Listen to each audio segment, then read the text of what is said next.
Okay, you are working on a deal, you're starting a business, you're fundraising, you're doing something, and you're finding yourself working 16-hour days. You are exhausted, you're ready to lose it on someone, and you're like, oh my goodness, I just don't know if I can do this. Well, here is my advice to you.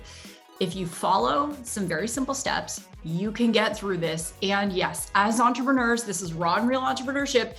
There are times when we are going to work 16-hour days. If you are a contractor to a business, you might be finishing something, and yes, you're working 16-hour days. You own the business, you're troubleshooting, you've got a crisis happening, you're working 16-hour days. You're finalizing a proposal, you're working 16-hour days. Oh yes, my favorite is you want to land a specific client, and that client keeps coming back to you with revisions to a proposal. And guess what?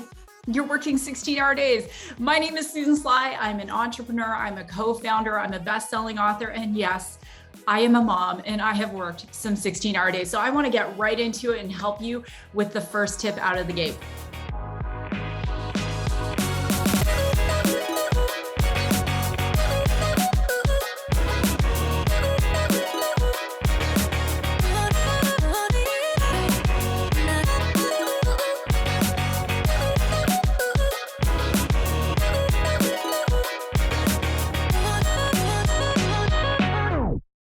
Number one is to know that this is a chapter in the book of your life. This is not the entire book. We are going to have phases or seasons where we are working longer days. And in fact, did you know in the United States of America, Americans are the most overworked group on the entire planet. The average American worker works 137 hours more, almost a month more than any other Western nation. It's crazy. And did you also know that 50% of Americans don't take their vacations that they're entitled to? So not only are there periods where we're working longer because we feel we have to, we're also working longer because of choice. So one, accept it's a season. And guess what? You have the ability to decide how long that season lasts for. And you might be saying, well, Susan, no, I don't. The client wants this. This has to happen. That has to happen. As you go into my next 6 tips, you will find that, oh, yes, you are empowered to make those decisions. And this doesn't have to go on and on and on for the rest of your career. So that's the first thing. Take a breath. This is a season, it is a chapter, it's not going to last forever. The second thing is ask yourself, are you busy or are you productive? So when you're productive, it means you're doing something and there is a result. When you're busy, you get to the end of the day and you're asking yourself, what was it that I actually accomplished? And a lot of us are not productive. And in the United States, the average 8-hour employee only has approximately 2.5 productive hours a day. That means 60% of the time, they're just busy. They're not productive. And so when you think about it, what are some of the big time wasters? Looking for documents, you can't find them. Social media can be a big time waster. Taking a phone call from someone and you're like, oh my gosh, we could have handled this whole thing in a quick email. Long emails, reading through documentation. These can be massive time wasters that don't have to happen, and they drag out this workday. So if you're busy, it's a 16-hour workday, but if you're productive, just based on statistics, you could get that 16-hour workday done in 8 hours. Now, friends, that doesn't mean that those are 8 consecutive hours. That is a lovely notion. And sometimes in entrepreneurship, and I know for myself, I'll be returning correspondence sometimes at 6 a.m.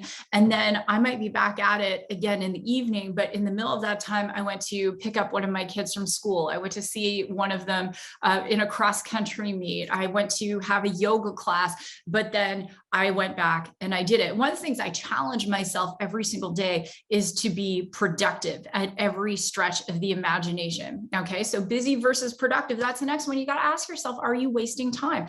Another tip I have for you, if you do know you're wasting time, just nod your head. It's confessional. Say me in the comments below that say you're on social media. Set your timer on your phone and say, look, I'm going to go on for 90 seconds, right? I don't need to be on every single thing. I'm going to just set my timer 90 seconds and then I'm done, or whatever it is that you do.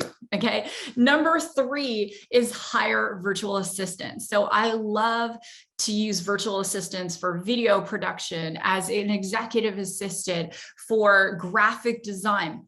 If there is something that you do in your day, but you know you're not particularly good at it, maybe you're not fond of it, it's taking you a long time to do, can you hire a virtual assistant? And I know some of you are 1099s, and what that means in the United States, you're a contractor, so you're self-employed, a solopreneur.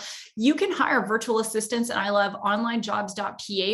Virtual assistants from the Philippines are amazing, incredible. So hiring someone to help you can be an amazing thing. It can also help you go again to a place of productivity. So you're focusing your time on doing the things you're good at, you know you can get done, and then you're hiring people to do those other things. And then the 4th tip I have is, if you're feeling like you're getting burned out, schedule time off. When we have something to look forward to, we know we can go a little bit harder, right? It's that end. And as some of you know, I've run many marathons. I've run the Boston Marathon 6 times. And sometimes those last 4 to 6 miles, they're exhausting. And there's something called the wall, and you hit the wall and your legs just feel like cement. But just anticipating that finish, knowing, hey, I'm going to get a finisher's medal. I'll be able to, stop running. I'll go have a great meal. I'll do all these things. It's that anticipation. So rewarding yourself and saying, hey, I know I'm in a season right now of 16-hour days. I am starting to feel tired and burned out. Go use your points, schedule your vacation, do what you need to do, schedule that time off. Don't be one of those 50% of people who never take their vacation time. The next thing, number 5, is set boundaries. If you are the owner of a business or you're a contractor, maybe you've got clients who are coming at you, all hours of the day. You don't have to respond at 5 a.m. You don't have to respond at midnight. Repeat after me. I teach people how to treat me. That's right. I teach people how to treat me. We teach people how to treat us. So if we're responding at all hours of the day, it's teaching people that they can communicate with us anytime they want.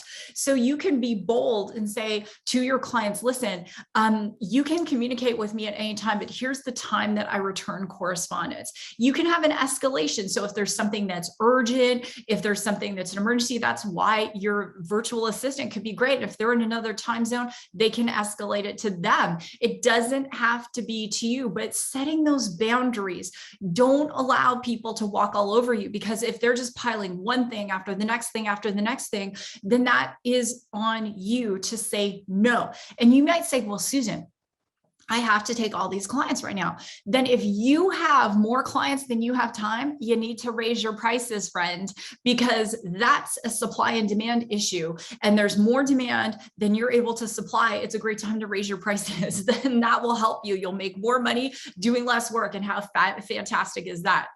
The next one, number 6, is guarding your health. When you're working 16-hour days, you have to protect your health. And what does that look like?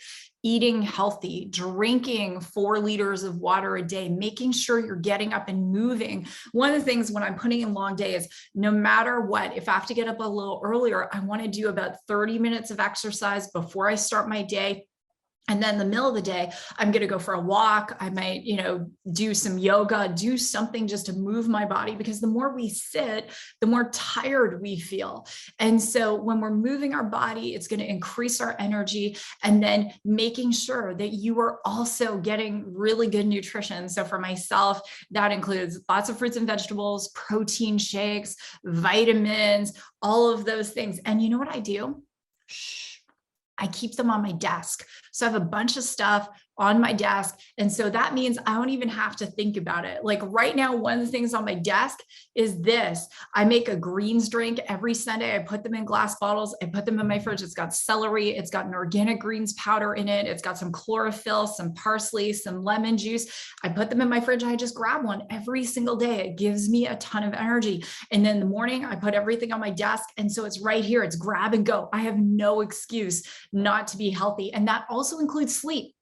You've got to get your sleep. nod your head. And that means that, all the studies show less than 6 hours, it's very hard on your health. More than 9 hours is hard on your health. That sweet spot is somewhere in between. So 7.5, 8 hours is amazing. And so work on it. Getting a good sleep is like learning to get a good workout in, and you have to train your body to do that. And so stay tuned on this channel. There's lots of videos to help you with that health aspect of being an entrepreneur, because that's the background I come from. So I'd love to help you with that. The last thing I want to say is get the right habits. You have got to be in a place where you are effective. And so one of the books that I am loving this year is this one, Atomic Habits by James Clear. I wrote the book, Organize Your Life. You can get it on Amazon. There are a lot of different books on organization. There are a lot of books on high performance habits, that kind of thing. James Clear nailed it. Atomic Habits. So if you're working 16-hour days, grab this book. He is going to help you with things like habit stacking, making sure that you are living into the habits that align with your objectives. And it's going to help you navigate this crazy time. And so with that, I want to finish with a quote. So many years ago, when I was just getting started, I read this quote by Anonymous, whomever Anonymous is, and it said this: "You know you've become successful when the things you now complain about are the things you used to dream about."